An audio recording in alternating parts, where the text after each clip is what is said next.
Hi guys, my name is Zin and this is Maybe Bonsai. Today the first thing we're going to do is we're going to prune my one of the Dwarf Jades that I have, the variegated one. It's grown fairly big now, you know, I guess there's a lot of branches are coming out, so it needs a prune. Just to show you, this is the one. So the last time we saw this, it was everything was taken back and it was just a lot smaller than this. So for now it's got really elongated branches, you know, like just the inner nodes are really long, and it's growing a bit out of control, you know, more than what I want. So I'm going to take this back, just pruning it, and I'm not going to do anything right now for today except for that. But in I think mid-June, because right now the weather is still it's hot, but the night is still cold. I'm going to wait till mid-June, and then I'm going to kind of fix this reverse taper here. I'm just going to cut it right there, and you know, hopefully that it's going to root. You know, I think it should be okay, but you know, anyway, let's get pruning first. So for this prune, I'm just doing a basic, I guess it's called a profile pruning. You know, just taking back the long branches, and hopefully I could create shorter inner nodes, and nothing else, you know, other than that. So first of all, I'm going to take this back. This is the biggest. I want to take it back to basically the second set of leaves. Same as this.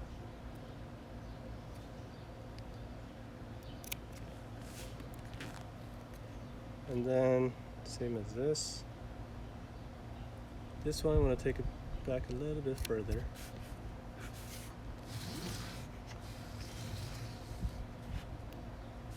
This one.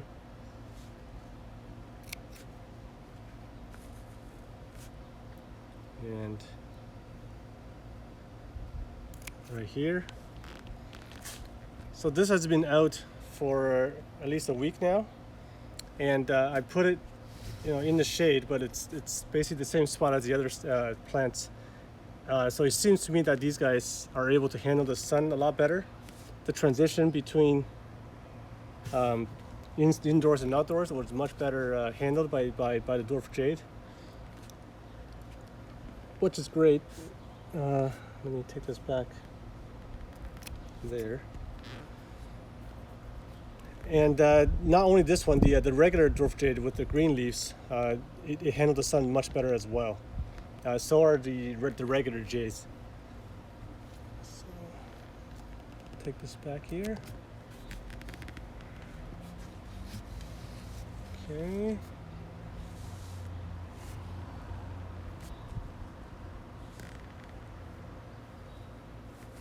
Take this back here. A lot of the other plants that I have is they've got some sunburn one way or the other, but these guys are good. They're handling the sun much better. Take this back as well.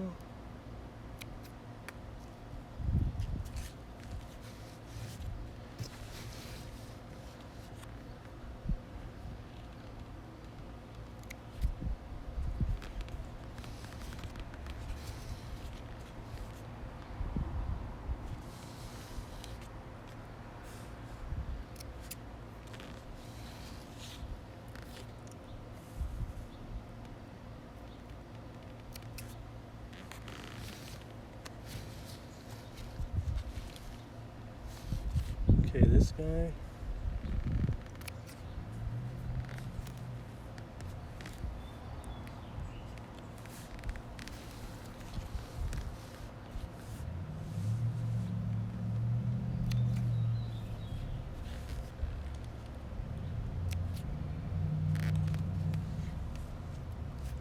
This guy here.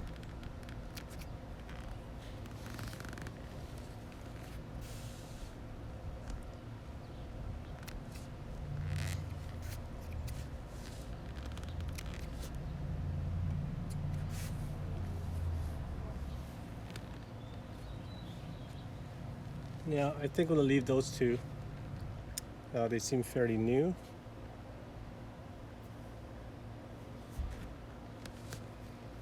Take that back a little bit.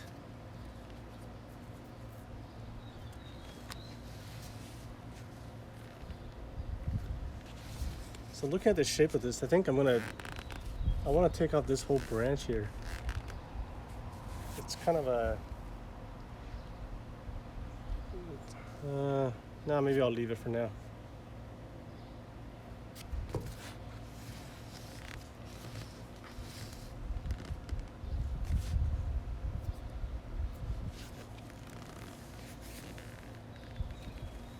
Yeah, I think that's all I'm going to do, just taking it back. And then I'll wait for probably 2 to 3 weeks, let it recover a little bit, and then I'm going to do the bottom fix, which basically just cut the trunk and hopefully it's going to root. I don't see any other way to fix the reverse taper other than doing that. So here's what I took down. I'm not going to plant any of these as cuttings. It's just I have too much indoor plants, or not indoor, but tropical stuff. So I don't want to. I'm trying to limit myself from doing more tropical plants because it's just tough to take care of them indoors in the winter. Plus, bring them out in the spring. You gotta put them in shade, and it's just a lot of too much hassle a bit. Take this back a bit more. I'd rather keep more deciduous plants, trees. I don't know. I think it's for my lifestyle, at least that's what works for me. And I think it's important to do what's right for you. So I think that's good for now. In mid-June, I think I'm going to cut it, and then hopefully it survives. So the next thing I think we're going to talk about is spring problems. This is the first spring that I kind of experienced with all these trees and with bonsai. So let's talk about that. All right, so the first thing that I want to talk about is the transition between indoors and outdoors. And I know I kind of mentioned it before, but it's not that easy. You need a really good shaded area, pretty much no direct sun, at least for a week, if not more. So when I brought this out, I kept the lid on, but there's still sunlight comes in from the side. So as you can see that from the side here, the leaves are burnt, right? And these will eventually just fall off, like this one here. And this is on a ficus. So the ficus does not handle the transition that well, so you need to make sure you're basically put them in full shade for the entire day. Like it's the indirect sunlight is more than enough energy that the leaves will receive, and it's not gonna like die because it's not getting direct sun or anything like that, not even close. The damage of direct sun right away, even when I brought this out, this was like, this area gets maybe sun for a couple hours a day, maybe, and it's still doing a lot of damage, as you can see. So that's one of them. Like the other ones, these, look at this, like that'll eventually fall off. And this guy here, I put this all the way here. This area gets almost no sun, no direct sun. And these were from before, so then now I moved it here, so I'm hoping for better results. And then this guy's really burnt. This was behind some like I tried to put it behind this big bucket and and all that, and it just doesn't seem to work. It still gets some sun, and it just burns the leaves really bad. So you gotta put in full shade for a while. Yeah, so that's the ficus stuff that gets burnt. And then let me just open this.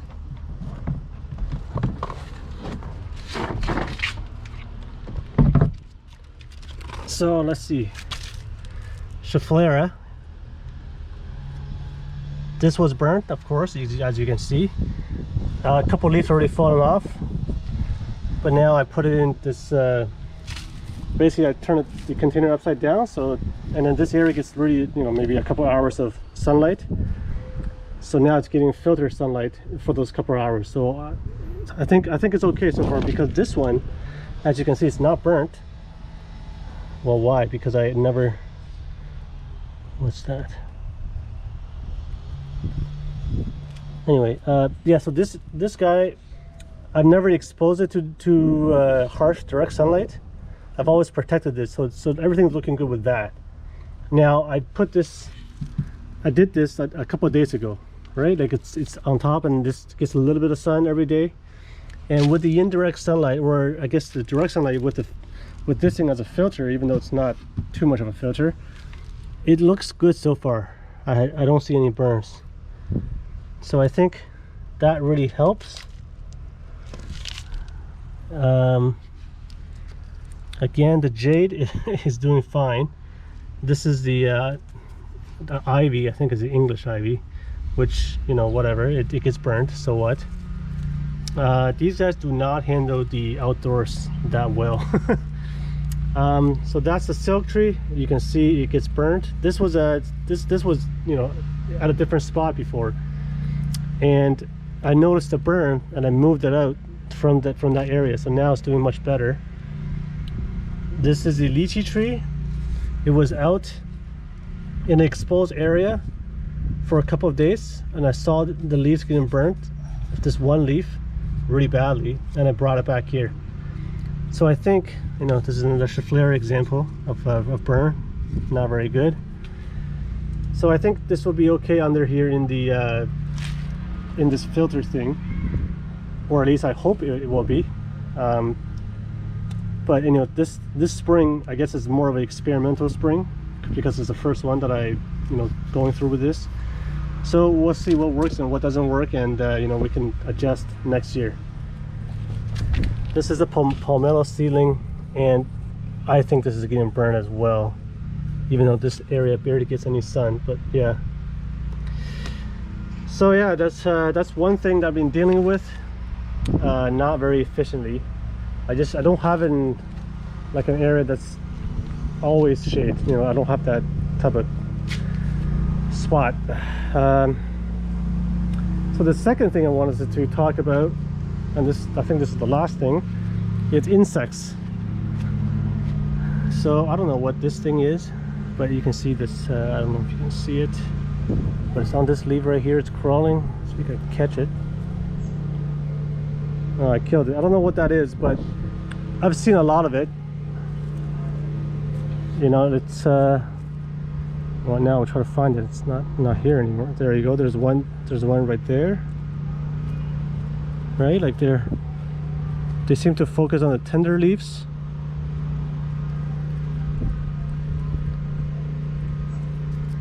So currently the stores are closed. And when they open, I think I'm gonna get some insecticide. You can use soapy water. What is this? Okay, I believe you can use soapy water and spray, and it will control whatever insects that's on there. But I haven't seen that many. I've seen aphids on this as well. Maples tend to attract aphids, and it was on the top. There's a lot of it. This was too tall anyway, so I just pruned it off, just you know, which is easier. And then after that, I sprayed the entire tree a couple of times with Windex. And Windex you can just spray on, leave it on. Some people does that in the bonsai club, so I done the same, and it does seem to help, because I don't see any aphids anymore. There was a lot before, so I removed those branches, I cut some leaves, and then I sprayed it. I water sprayed it first to try to blast off whatever is left, and then I used Windex. So now I don't see any aphids anymore, so that's good. But those flyers, those flying bugs that I crushed, I don't know what they are, but they I see a lot of them around this maple, the trident maple in particular. And then I've seen it on other maples as well, but not as much. Like the trident maples seem to attract the most. Like here, there's one there. See, there's one there. Don't know what they are, but I'm getting rid of them. Right, just, you know, right there. I'm not sure if these are adult aphids or something. You know, when the aphids I saw before was like on the branches, where it's like little eggs. And now I'm just left with these flyers. Yeah, you know, they're pretty much, there's a lot of them everywhere. And the what is this, amber maple also attracts these flyers. Pretty much all the maples attract these. I wonder, I don't know what they are, but I'm thinking maybe they're adult aphids or something. I'm not sure. I gotta look it up.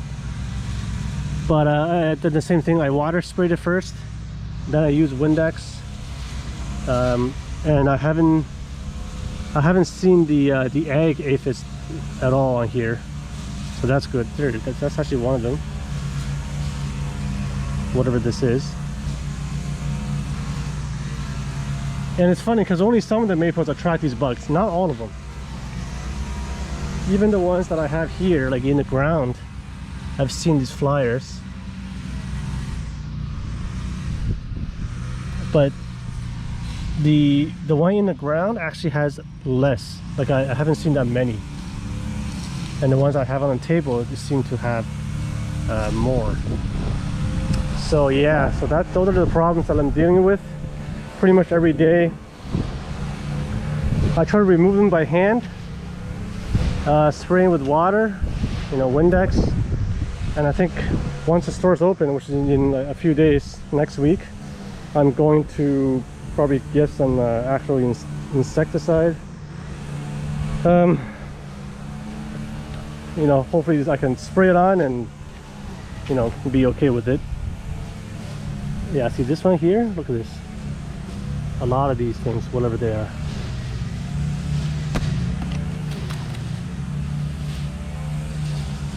Yeah, look, more. It's definitely not something you can solve by hand. Like, you know, trying to crush them whenever you see them, that's just impossible. There's just too many of them. And you need some kind of a better either a spray or something. Anyway, those are the problems.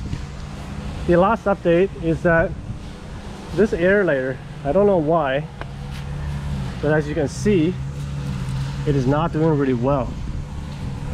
Okay, I don't know why this is. Now I've checked this.